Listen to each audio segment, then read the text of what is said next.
کسی بھی مذہب کے اندر کچھ بنیادی چیزیں ہوتی ہیں کہ جن کو ماننا اور ان پہ عمل کرنا انتہائی ضروری ہوتا ہے.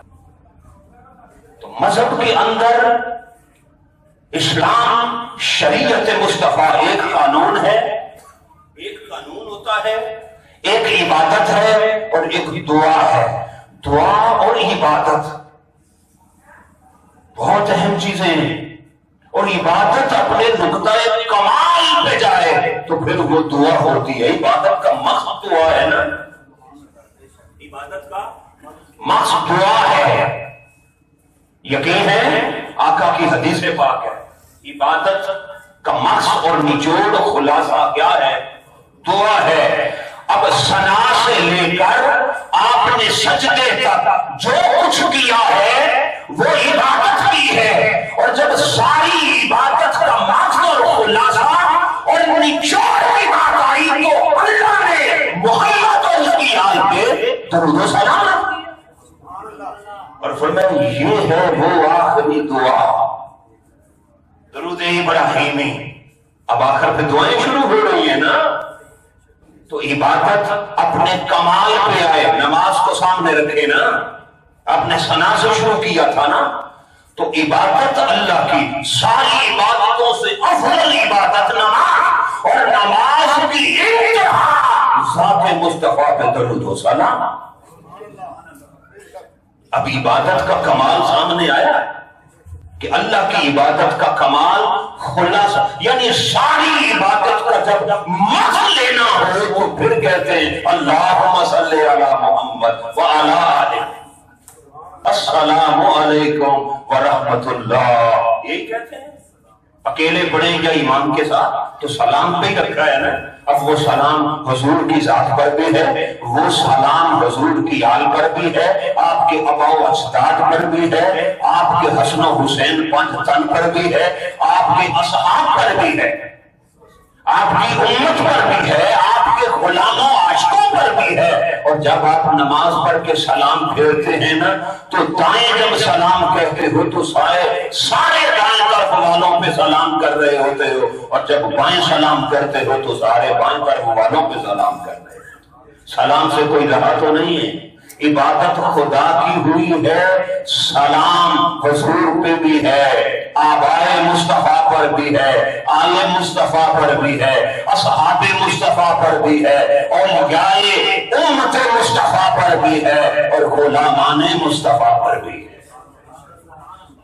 کسی سے کوئی سلام اور خیر و برکت سے کوئی بچا تو نہیں.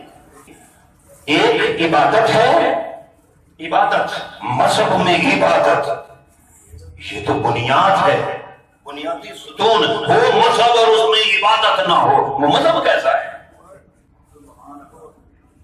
عبادت سے تو مذہب کی پہچان تھی. آپ خود کے آگے جھک رہے ہیں کہ کسی سچے خدا کے آگے جھک رہے ہیں؟ آپ سورج کے آگے جھک رہے ہیں یا کسی مورتی کے آگے جھک رہے ہیں؟ عبادت نے بتانا ہے تیرا مذہب کیا ہے، اور عبادت نے بتانا تھا کہ میرا مقصد کیا ہے. بولے آپ کو چھلکے سے پتا چلے گا کہ اخروٹ کیسا ہے؟ آپ کو کیلا کتنا مزیدار ہے دیکھ کے پتا چل جائے گا؟ نہیں، آپ اس کا چھلکا اتار کے جب چکھیں گے تو پتا چلے گا یہ پھل کا ذائقہ کیا ہے. تمہیں کیسے خبر آئے کہ عبادت کا مزہ کیا ہوتا ہے؟ عبادت کا مزہ اللہ نے مصطفیٰ اور آل مصطفیٰ کے درود و سلام نے رکھا ہے. اگر آپ عبادت کا مزہ لینا چاہتے ہیں تو قبر پہ درود و سلام کرو. آپ کو عبادت، ہماری عبادتوں میں یہ کیف، عبادتوں کے مزے، عبادتوں کی روحانیت یہ کیوں ختم ہوتی جا رہی ہے؟ عبادتوں میں بے سکونی کیوں آ گئی ہے؟ اس لیے ہم درود و سلام سے دور ہو گئے. جتنا درود و سلام کے ساتھ آپ جڑتے چلے جائیں گے اتنا صاحب درود کے ساتھ تعلق اور رشتہ مضبوط تر ہوتا چلا جائے گا، اور آپ کو عبادت کا، ذکر و اذکار کا، حمد و تسبیح کا آپ کو مزہ آنے لگ جائے گا. اب قرآن پاک کی اس آیت کو سمجھو، اللہ کے ذکر کا مزہ اور سکون اور ذائقہ کیا ہے. الا بذکر اللہ تطمئن الخلود، تمہیں بتایا جائے کہ اللہ کے ذکر میں جو سکون ہے وہ کیا ہے؟ ساری عبادت کا سکون محمد کے درود و سلام ہے۔ ایک عبادت ہے، ایک دعا ہوتی ہے۔ اب بھائی آپ کس کے آگے جھک رہے ہیں اور آپ نے مانگنا ہے؟ ارے مانگنا بتائے گا کہ تیرا تعلق کس سے ہے۔ بندہ دشمن سے کیا مانگتا ہے؟ کبھی کسی غیر سے بھی کوئی مانگا جاتا ہے، اسی لیے تو اس نے کہا غیروں سے نہیں مانگ، وہ میرا اور مانگو کسی غیر سے۔ آئے یہ محبت اتنی غیر ہے، یہ نہ کہو کہ یا رسول اللہ ہم آپ کے ہیں، شیخ طریقت ہم آپ کے نہیں، یہ محبت کی غیرت ہے کہ محبوب ہمیں کسی اور کا ہونے نہیں دیتا۔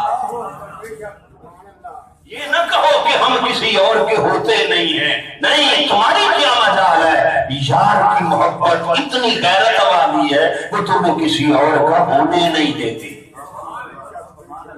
محبت اتنی غیرت مند ہوتی ہے کہ وہ دوسروں کی طرف، بولو نا، اگر محبت ہو تو، اور جن میں محبت ہوتی ہے نا وہ بھوکے پیاسے مر جاتے ہیں، کبھی غیر کے آگے ہاتھ نہیں کرتے۔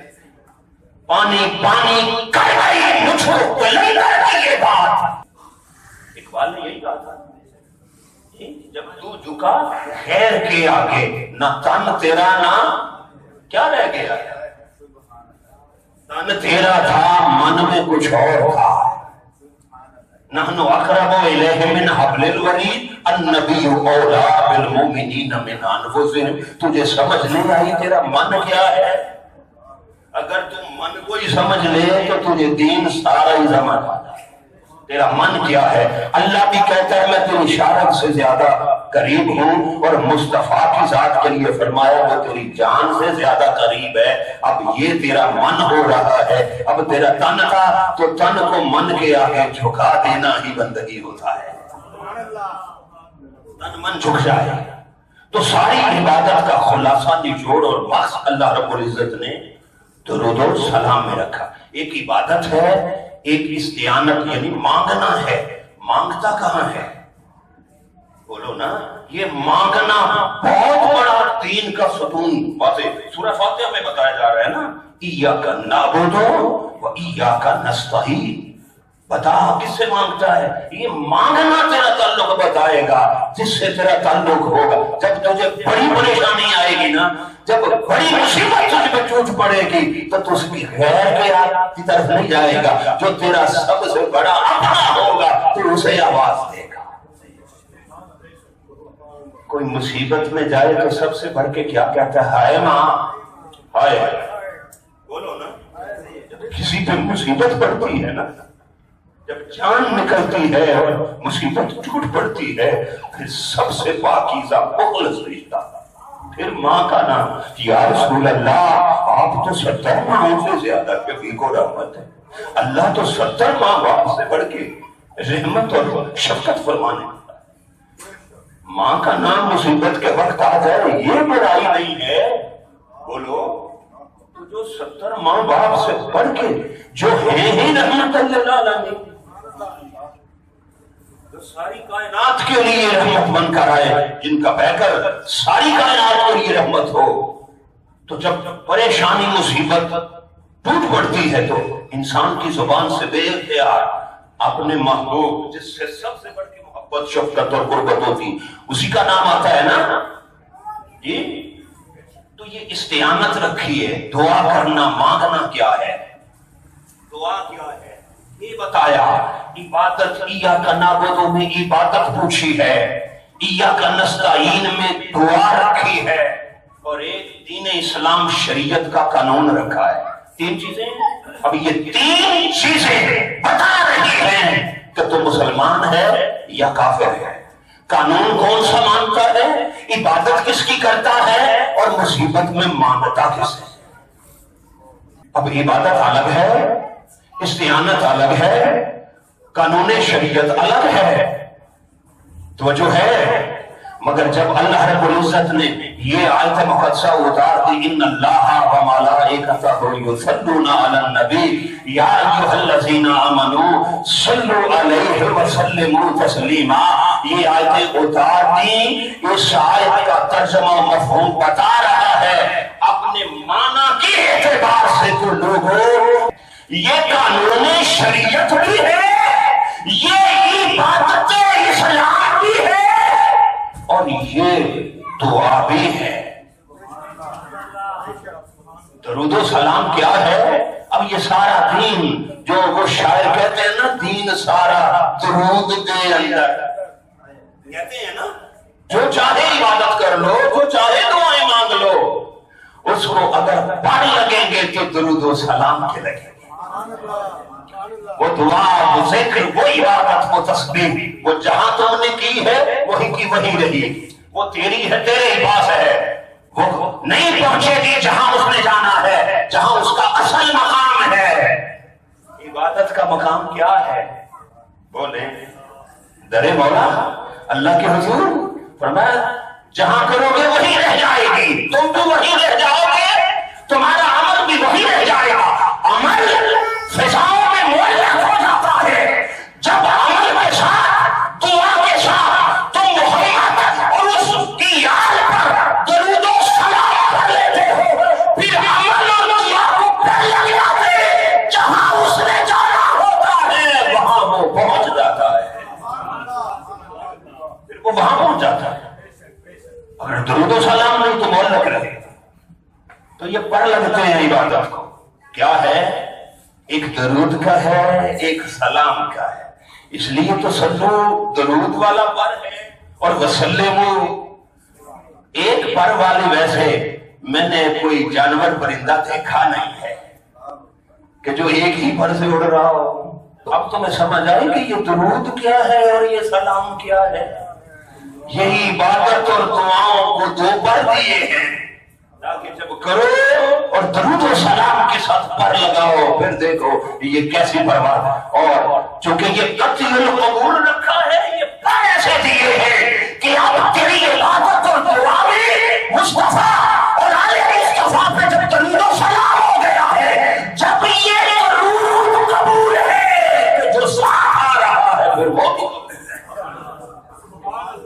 اور اگر یہ ذکر، عبادت، حج لے، اگر ان کے ساتھ درود و سلام نہیں ہے، کسی عبادت میں نام مصطفیٰ یا درود و سلام مصطفیٰ پر نکال دیں تو وہ تو بے روح بے جان ہو جائے۔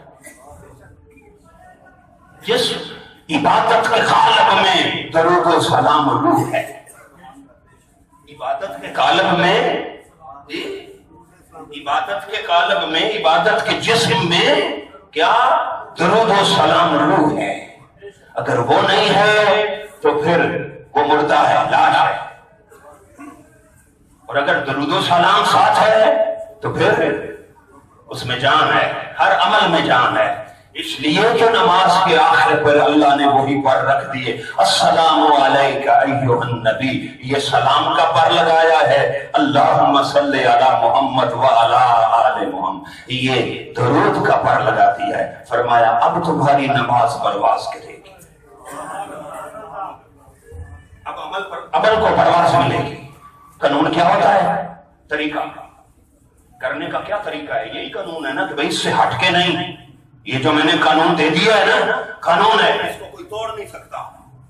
توجہ ہے، قانون اس کو کوئی توڑ نہیں سکتا، اس کو کوئی بدل نہیں سکتا، اور اس کے اوپر جیسے آرڈر ہے ایسے عمل کرنا ہے۔ عبادت ساری آپ کے پاس ہے، حج ہے، اللہ نے تو کی نہیں، اللہ کے لیے ہے، اللہ کرتا نہیں ہے۔ حج جب کریں گے تو وہ بندوں کی، نبیوں رسولوں کی سنتیں اور ولیوں کی سنتیں بنتا ہے۔ کس نے کیا؟ اللہ نے صرف حکم دیا ہے، کیا، وہ اللہ کی سنت نہیں ہے۔ عملاً کیے جانے کے اعتبار سے، حج کے کیے جانے کے اعتبار سے دیکھیں، حج میں فرض ہیں، واجب ہیں، مگر سارا حج پریکٹیکلی اگر ادا کیا جائے تو ادائیگی کے اعتبار سے ایک بھی عمل ایسا نہیں ہے کہ جو اللہ نے خود کیا ہو۔ نبیوں رسولوں اور ولیوں نے کی۔ حضرت حاجرہ ولیہ ہیں، صفا مروا پہ دوڑ رہی ہے، صحیح ہو رہی ہے، تو جو کون دوڑی تھی؟ کنکر کس نے مارے تھے؟ ابراہیم نے۔ قربانی پہ کون آیا تھا؟ اسماعیل آئے تھے۔ طواف حضرت آدم کا چلا، صحیح حضرت حاجرہ کی چلی رونے مارنا حضرت ابراہیم تو کر لینا اکٹھا عبادت سے آپ غیر اللہ کو نکالے نا یا تو یہ جو عبادت میں ہے یہ غیر نہیں ہے اچھا غیروں کی ادائیں بھی کبھی عبادت ہوتی ہیں بولے نا غیروں کی اداؤں کو پکڑ کے دین بنتا ہے ارے ناداں ہم دین کو ان سے جدا ہی نہیں کر سکتے جن کی اداؤں کو اللہ نے دین بنا رکھا ہے جن کی اداؤں کو دین بنا رکھا ہے وہ غیر اللہ نہیں ہو سکتے تو اللہ رب العزت نے یہ جو حج بنایا ہے تو سنت کس کی بنائی بندوں کی نبیوں رسولوں کی اللہ کی نہیں ہے بھائی اللہ کا حکم ہے ہمارا من استطاع الیہ سبیلا کرو میرے گھر کا حج جو طاقت رکھتا ہے نماز پڑھو جو طاقت رکھتا ہے حج کرو جو طاقت رکھتا ہے روزہ رکھو جو طاقت رکھتا ہے درود کے بعد آیا تو فرمایا وہ پڑھی جو ایمان رکھتا ہے یہاں طاقت کی بات نہیں ہے یہ تمہاری طاقت سے نہیں آنا یہ میری طاقت سے جانا ہے یہاں تمہاری طاقت نہیں لگے گی یہاں ہماری طاقت آئے گی اللہم صلی اللہ بھیج تو پھر جائے گا کیوں نہ اللہ کہتے ہیں ہم بھیجتے ہیں مجھے کہنا میں بھیجتا ہوں اب بھیج خدا رہا ہو اور پہنچے نہ خدا بھیج رہا ہو اور وہ اندھیری سے طوفان سے زلزلے سے نالا باری سے آگے پیچھے ہو جائے واہ واہ واہ سبحان اللہ نمازیں آگے پیچھے ہوتی میں نے دیکھی ہیں سبحان اللہ آپ کی چپ پہ سبحان اللہ نمازیں آگے پیچھے ہوتی ساری شیطان کی نماز ہی آگے پیچھے ہو جی منافقوں کی ساری نمازیں آگے پیچھے ہو جاتی ہیں انتہبط اعمالکم قرآن کہہ رہے ہیں انہیں بڑے ڈھیر لائے ہوں گے مگر ملے گی رتی بھی نہیں انہیں پتہ ہی نہیں لگنا شعور ہی نہیں ہونا کدھر گئی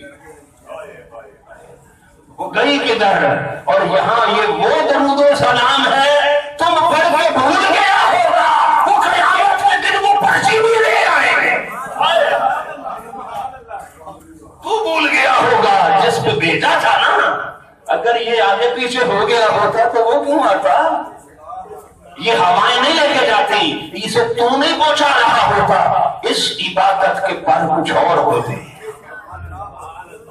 فرمایا اس کو ہم بیچتے ہیں قانون بنا دیا ہے عبادت اللہ کے امر سے ہے وہ کہتا ہے حج کرو اپنا سنت بنا کے اس کو قانون نہیں بنایا حج اپنے دور کے مطابق بدل جاتا ہے زمانہ در زمانہ حج کے احکام بدلتے رہے وقت کے ساتھ ساتھ نمازوں میں تبدیلی اوقات میں تبدیلی مفتیان کرام ہر زمانے کے ساتھ شریعت کے اندر وقت کے مطابق اسلام وقت کے مطابق لاگو ہوتا ہے ایک بندہ آج طاقتور امیر ہے زکات دے رہا ہے 2 سال کے بعد قریب ہو گیا اب اس پہ زکات نہیں ہے احکام بدل گئے صحت مند ہے تو حکم اور ہے بیمار ہو گیا تو حکم بدل گیا گھر میں ہے تو حکم اور ہے سفر پہ نکلا تو حکم بدل گیا ارے نماز اگر بچہ ہے تو حکم اور ہے مرد ہے تو حکم اور ہے عورت ہے تو حکم اور ہے اپنے ملک میں ہے تو حکم اور ہے آزاد ہے تو حکم اور ہے دشمن کی غلامی میں ہے تو حکم اور ہے شریعت ہے نماز روزہ حج زکات شریعت کا کوئی عمل لے وقت کے ساتھ اللہ کے عمل بدلتے رہتے ہیں قرآن کی آیتیں منسوخ ہو جاتی ہیں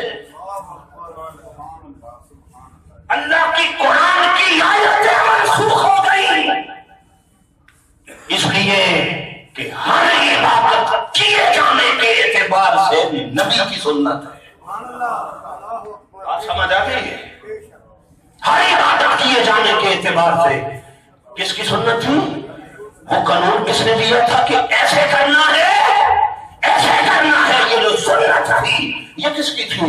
نبی رسول کی تھی۔ فرمایا میری ساری